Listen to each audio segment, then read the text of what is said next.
What are you doing with the talents, the gifts, time, and opportunities that God has entrusted to you? Imagine waking up one day and realizing that God has placed something precious in your hands, not in the form of money, but in the form of time, experience, and gifts. That is the essence of the parable of the talents, told by Jesus in the Gospel of Matthew. A master goes on a long journey and entrusts his possessions to 3 servants. To one, he gives 5 talents, to another, 2, and to the last, only 1. When he returns, he asks for an account of what they did. The first 2 multiplied what they received. The third, afraid of losing, buried his talent and returned it exactly as it was. The result? Those who multiplied were rewarded. The one who buried it lost even the little he had. This story, told more than 2,000 years ago, carries one of the deepest lessons about prosperity, financial mindset, and spiritual responsibility. And it speaks especially to those in the mature stage of life, because it's at this point that we begin to understand the true value of what God entrusted to us: time, wisdom, and the opportunity to start again. Many see this parable as a religious teaching, but in truth, it's a practical guide to investing at any time, at any age. It teaches that prosperity means multiplying what you have, not mourning what you lack.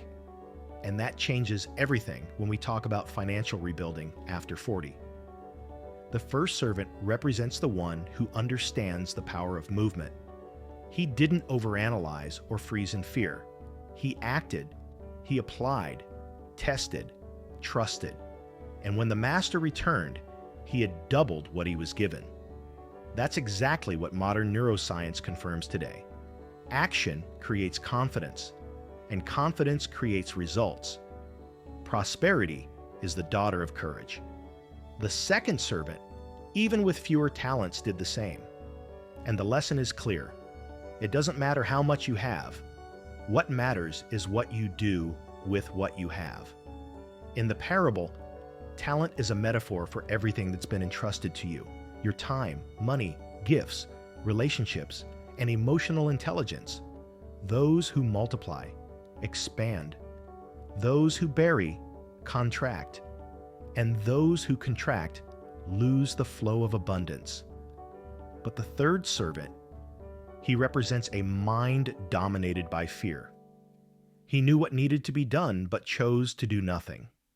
And here lies the most important point.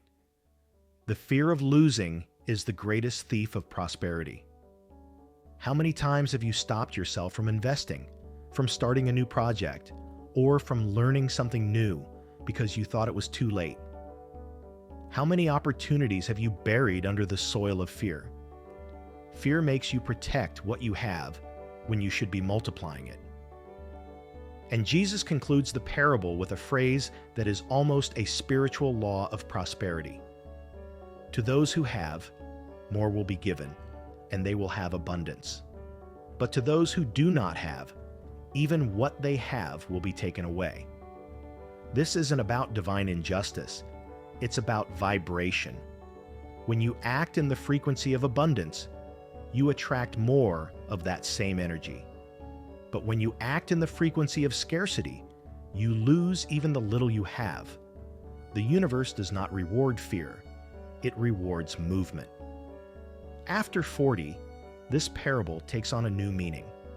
Because at this stage of life, many have already faced losses, debts, crises, and career changes.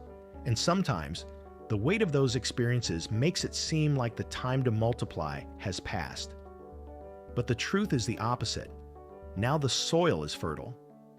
Now you have discernment, maturity, and the understanding that true wealth is not just what you accumulate, it's what you comprehend.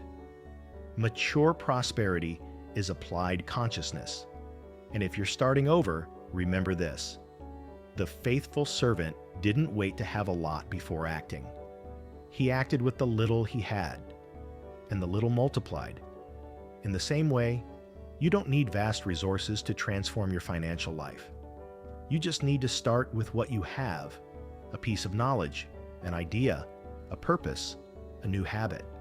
Every investment begins in the mind, because the mind is the first fertile field where talents multiply. Maybe your talent is the experience you've gathered over the years. Maybe it's the ability to listen, to teach, to sell, to care, to organize. Every gift is an asset, and when you apply it with awareness, it becomes a source of prosperity. But if you bury it, time consumes it, and nothing is more expensive than wasted time. That's why, if you're in the mature stage of life and feel that money has been scarce, start investing where the return is guaranteed: in yourself. Invest in knowledge. Learn about finances, behavior, investing, spirituality. The faithful servant would study if he were alive today. He would understand the power of compound interest, of habits, of discipline. He would know that money is energy, and that energy needs to flow. Saving is prudence, but holding out of fear is paralysis. Invest also in relationships. Many businesses and opportunities are born from human connections, not spreadsheets.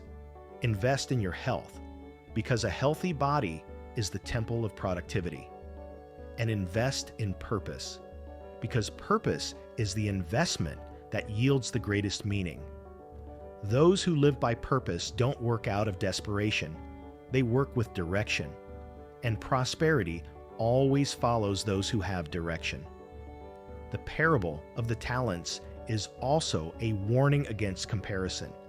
Each servant received a different amount, and none was judged by comparison with the other, but by faithfulness to their own potential. That is a powerful lesson for those who constantly measure themselves by other people's results. You don't need the talent of 5. You just need to multiply your 1. Comparison is one of the greatest causes of financial and emotional stagnation. It makes you forget that your land is unique, and that miracles only happen when you cultivate what is yours. The parable also speaks of accountability. The master returned and asked for results. That reminds us that one day, we too will have to give an account, not only to God, but to our own conscience. What have you done with the years you were given? With the opportunities that appeared? With the resources that passed through your hands? The faithful servant didn't wait to have more time. He used the time he had, because he knew that procrastination is just another way of burying talents.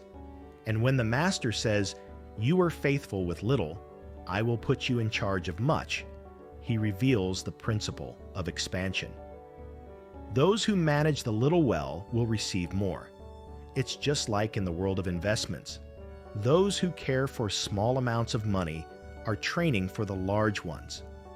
Those who respect the pennies are training their brains to respect the millions. The problem is that many want the much without learning to deal with the little, and that's why wealth escapes, not for lack of worthiness, but for lack of preparation.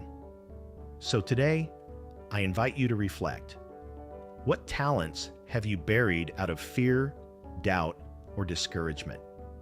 What gifts could be generating prosperity if you simply put them into motion? Maybe what you lack isn't money, it's decision. The decision to leave inertia behind and act like someone who truly believes it's still time to bloom. If this video spoke to your heart, like, share, and comment. I choose to multiply my talents and prosper. And check out our powerful actions for developing your financial mindset, presented in the first pinned comment. Because prospering is honoring the gift of life, and the time to multiply is now.